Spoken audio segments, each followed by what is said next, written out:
السلام علیکم. وعلیکم السلام ورحمۃ اللہ وبرکاتہ. خیریت سے ہیں آپ؟ جی شیخ صاحب خیریت ہے الحمدللہ. الحمدللہ. بتائیں. جی مفتی صاحب، جیسے یہ مولانا آپ نے جو مفتی طارق مسعود صاحب کے ویڈیو پر ریئیکشن جو دیا ہے طلاق کے مسئلے پر، تو میرے جی طلاق سے متعلق کچھ سوالات ہیں. بہت اچھا، بالکل آپ پوچھیں. ہاں آپ کا استقبال ہے. شیخ کفایت بھائی کے کچھ سوالات ہیں طلاق کے مسائل میں طور پر. جی بلال بھائی. جی میرا یہ سوال ہے مولانا صاحب، جیسے 3 طلاقیں اکٹھی دینا، آپ نے حدیث سے روایت کی کہ حضرت عمر رضی اللہ تعالیٰ عنہ کے دور میں نافذ ہوئی کہ جو اکٹھی 3 طلاقیں دے گا وہ 3 شمار ہوں گی. کیا ایسا ہی ہے؟ نہیں، ایسا نہیں ہے. ایسا نہیں ہے نا. ایسا بلکہ اس طرح ہے کہ عمر فاروق رضی اللہ عنہ کہہ رہے ہیں کہ شریعت میں 3 طلاق کسی نے دے دیا تو 1 ہوگی. وہ یہ کہہ رہے ہیں کہ اس میں گنجائش ہے، لیکن اس طرح طلاق دینا چونکہ جرم ہے، چونکہ یہ جرم ہے، غلط ہے، قرآن و حدیث کے خلاف ہے. اس لیے اگر ایسا کوئی کرے گا تو ہم اس کی بیوی سے الگ کر دیں گے، اس کو نافذ کر دیں گے. تو یہ انہوں نے ایک قانون بنایا، ایک تعزیر، جس کو تعزیری سزا کہتے ہیں، ایک سزا انہوں نے تجویز کی. تو دونوں میں بہت فرق ہوتا ہے، شرعی فتویٰ میں اور ایک قانونی سزا میں بہت فرق ہوتا ہے. تو عمر فاروق رضی اللہ، میرا ایک کیا سوال ہے کلیئر کر لیجیے. آپ کے سوال کا ہی جواب دے رہے ہیں، آپ ذرا سن لیجیے، آپ کو جواب سمجھ میں آئے گا انشاءاللہ. جی. عمر فاروق رضی اللہ تعالیٰ عنہ نے جو کچھ کیا ہے وہ شرعی فتویٰ نہیں، انہوں نے ایک قانون بنایا ہے سزا دینے کے لیے. اور یہ بات ہمیشہ ذہن میں رکھیے کہ جب بھی سزا دی جاتی ہے کسی کو، تو سزا میں اس کے لیے جو چیزیں جائز ہوتی ہیں وہ چیزیں اس سے چھینی جاتی ہیں. جیسے مان لو آپ نے کسی کو عمر قید کی سزا دے دیا، تو اس کو اپنی بیوی بچوں کے ساتھ رہنا جائز تھا، اپنے گھر میں رہنا جائز تھا. تو ظاہر سی بات ہے جو عمر قید دیں گے، کہیں بند کر دیں گے اس کو، تو بیوی بچوں سے آپ نے اس کو الگ کر دیا، اس کے گھر سے آپ نے اس کو الگ کر دیا. تو اب اگر وہ یہ کرنے لگے کہ یار ہماری بیوی کو اللہ نے ہمارے لیے حلال کیا، آپ کو نہ تو ہمیں جیل میں رکھنے والے، ہمارے گھر میں رہنا، میرا گھر خریدا ہوا ہے، اللہ نے میرے لیے زمین حلال کی، آپ کو نہ تو ہمیں اس کوٹری میں بند کرنے والے. تو کہیں گے کہ بھائی یہ تو تمہاری سزا ہے، ٹھیک ہے، اللہ نے حلال کر کے رکھا تمہاری بیوی کو، تمہارے گھر کو، سب کچھ تمہارا ہے، لیکن تم ایک جرم کر چکے، اس لیے اب تمہاری سزا ہے کہ یہاں تم بند رہو گے. تو یہی مسئلہ ہے کہ عمر فاروق رضی اللہ تعالیٰ عنہ نے جب سزا طے کی، تو سزا میں اس سزا کا یہ مطلب نہیں ہوگا کہ بیوی حرام ہو چکی اس لیے الگ کر رہے ہیں، حلال ہے اس لیے الگ کر رہے ہیں، یہی تو سزا. ورنہ اگر وہ حرام ہوئی تو سزا کہاں ہے بھائی؟ اگر بیوی حرام ہوتی تو سزا ہوتی نہیں. تو سزا کا مطلب یہ ہے کہ بیوی تو حلال تھی، اس کے ساتھ رہ سکتا تھا، لیکن نہیں رہنے دیں گے عمر فاروق رضی اللہ. کیوں؟ کیونکہ یہ کتاب و سنت کی گائیڈ لائن کو فالو نہ کرتے ہوئے یہ طلاق کی عادت بنانا، یہ وہ جرم ہے. اس کی روک تھام کے لیے انہوں نے یہ قانون بنایا کہ ہم الگ کر دیں گے. تو یہ ہے ان کا مسئلہ، ان کا ایک قانون تھا. باقی شرعی فتویٰ الگ ہے، اس کو عمر فاروق رضی اللہ تعالیٰ عنہ بھی فتوے کی زبان میں اسی کو مانتے کہ بھائی ٹھیک. جی اب بولیے کیا بولنا. میرا یہ سوال تھا کہ جیسے آپ نے کہا کہ حضرت عمر رضی اللہ تعالیٰ عنہ نے نافذ کیا کہ ان کو الگ کر دیں گے، ٹھیک ہے، یہی ہے نا کہ طلاق تو واقع نہیں ہوگی لیکن الگ کر دیں گے. جب دیکھیں طلاق واقع ہو ہی نہیں رہی، ٹھیک ہے، تو شریعت کے جو کچھ قوانین ایسے ہیں کہ قانون ہے نا، شریعت حد طے کرے گی کہ کیا ہے. تو حضرت عمر رضی اللہ تعالیٰ عنہ نے شریعت سے اوپر جا کر، یعنی شریعت نے تو کوئی حدود نہیں لگائی، کوئی قانون نہیں لگایا کہ جو 3 طلاقیں دے گا تو اس پر یہ پابندی لگا دی جائے گی، یعنی اس کو اپنی بیوی سے الگ کر دیا جائے گا، ٹھیک ہے نا. تو حضرت عمر نے ایک ایسا کام کیا جو قرآن و حدیث میں نہیں ہے. آپ صرف حضرت عمر کو دیکھ رہے ہیں، آپ ان کو بحیثیت ایک مسلمان دیکھ رہے ہیں، آپ بحیثیت ایک حاکم دیکھیے. عمر فاروق رضی اللہ عنہ، آپ سن لیجیے، جواب سن لیجیے، اس کے بعد بولیے گا، آپ کو موقع دیں گے، ٹھیک ہے. آپ کو یہ اشکال تب نظر آئے گا، تب محسوس ہوگا جب آپ ان کو بحیثیت ایک مسلمان دیکھیں گے کہ بھئی جب شریعت نے اس چیز کو حلال کیا ہے تو عمر فاروق رضی اللہ تعالیٰ عنہ کون ہوتے ہیں اس کو حرام کرنے والے؟ ہم آپ کے ساتھ ہیں.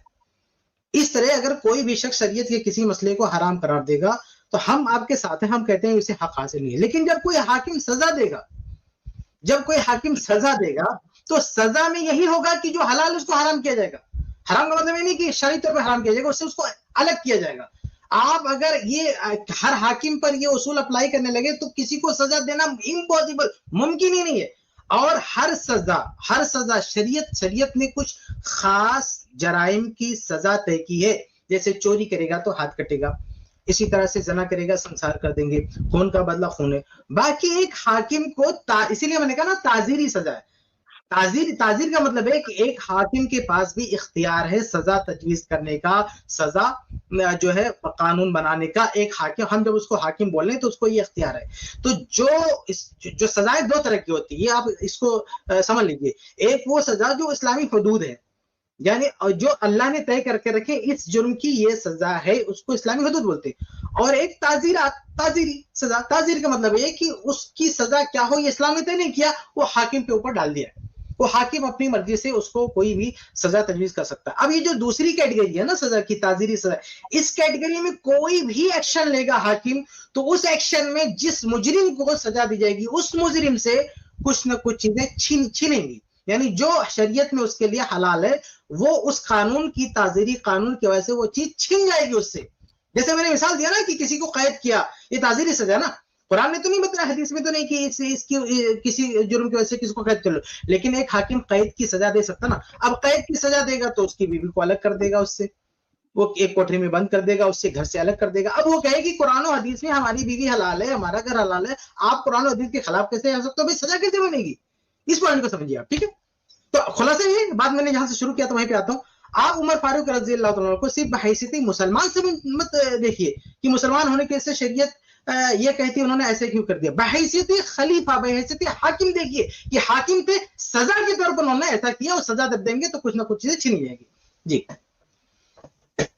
جی مولانا صاحب میر، آپ نے کہا کہ سزا کے طور پر بحیثیت حاکم، تو حاکم بھی اللہ اور اس کے رسول کے حکم کا پابند ہے.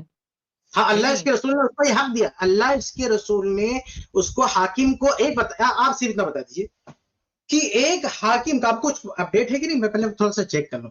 ایک حاکم کے پاس تعزیری سزا کا اختیار ہے کہ نہیں ہے؟ جی جی دے سکتا ہے، دے سکتا ہے. اس کو آپ مانتے ہیں نا؟ اوکے. تو یہ تعزیری سزا کا جو اختیار آپ مان رہے ہیں، ظاہر بات ہے یہ تو قرآن حدیث کی روشنی میں اس کو ہے نا. ایسا تو ہے نہیں کہ جو ہے اس کو وہ تعزیری کی سزا کا جو اختیار ہے یہ قرآن حدیث کے خلاف جا رہا ہے. وہ بھی تو قرآن حدیث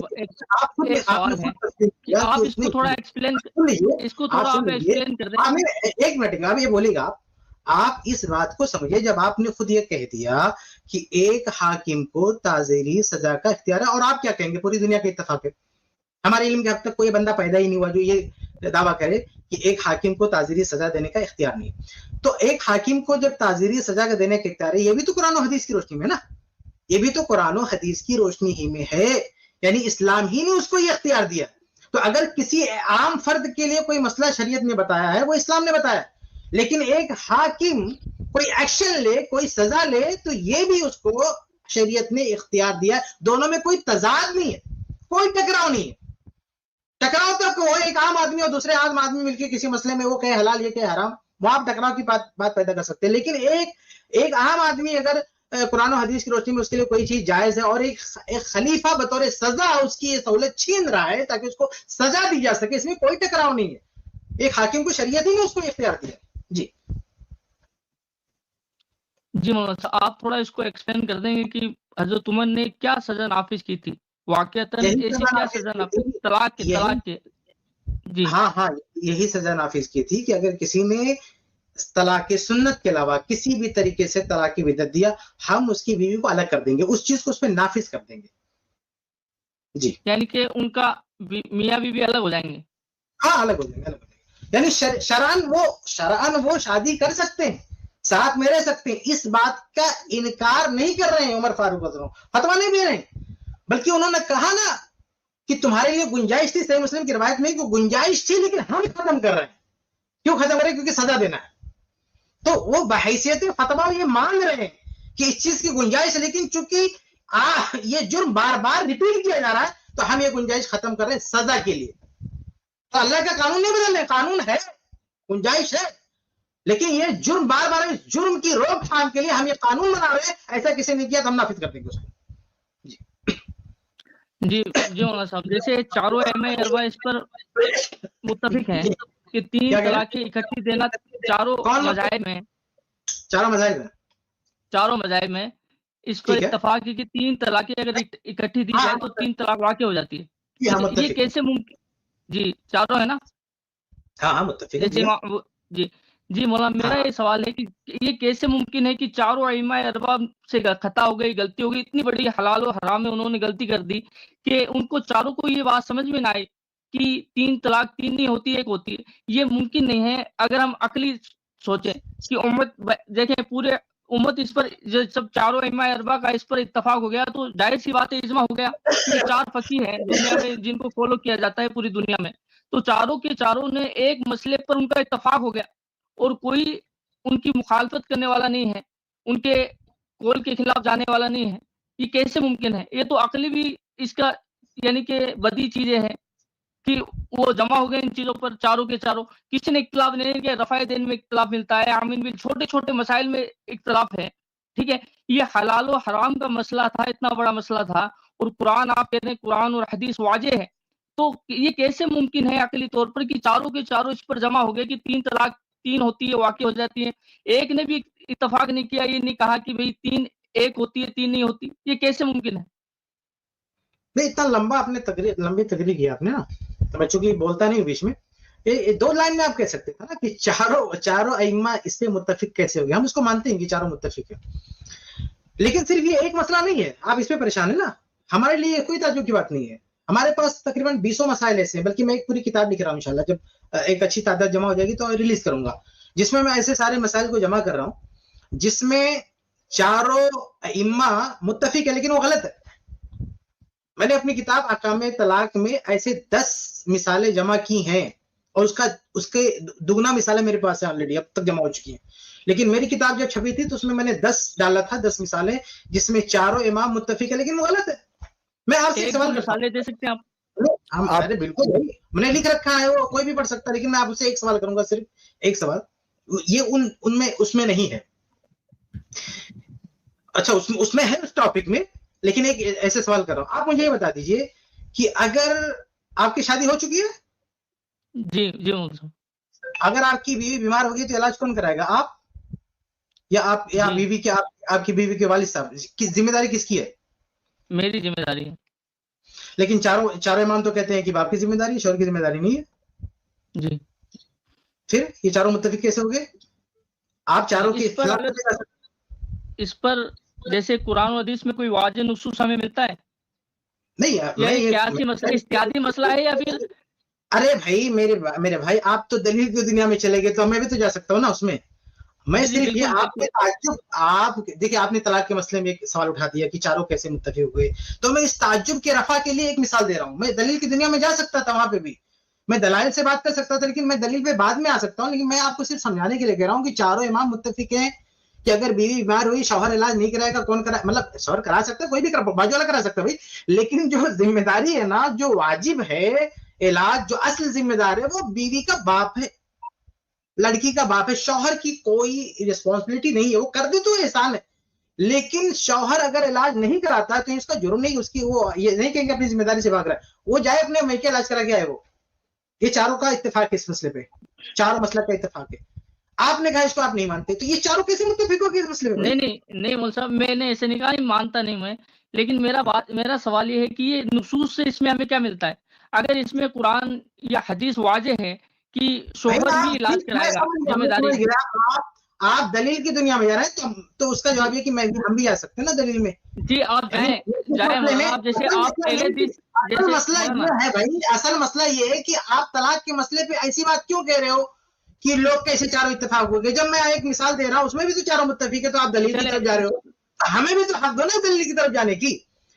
ہم جب طلاق کا مسئلہ ہم پیش کرتے ہو، آپ بولتے ہو یار یہ چاروں متفق ہے، آپ اس کے خلاف کیوں جا رہے ہو؟ میں نے مثال دے دیا، آپ بھی چاروں کے خلاف جا رہے ہو، پھر کہتے ہو کہ آپ کے پاس دلیل ہے اس لیے جا رہے ہو، تو ہمارے پاس بھی دلیل، ہم بھی جا رہے ہیں نا، اور واضح دلائل بھی دیکھو، صحیح بخاری کی حدیث ہے کہ نماز میں جلسے استراحت کا ثبوت ہے کہ اگلی رکعت کے لیے آپ کھڑے ہوں گے نا تو اسٹاپ لیں گے، بیٹھیں گے، اس کے بعد آپ کو کھڑے ہونا۔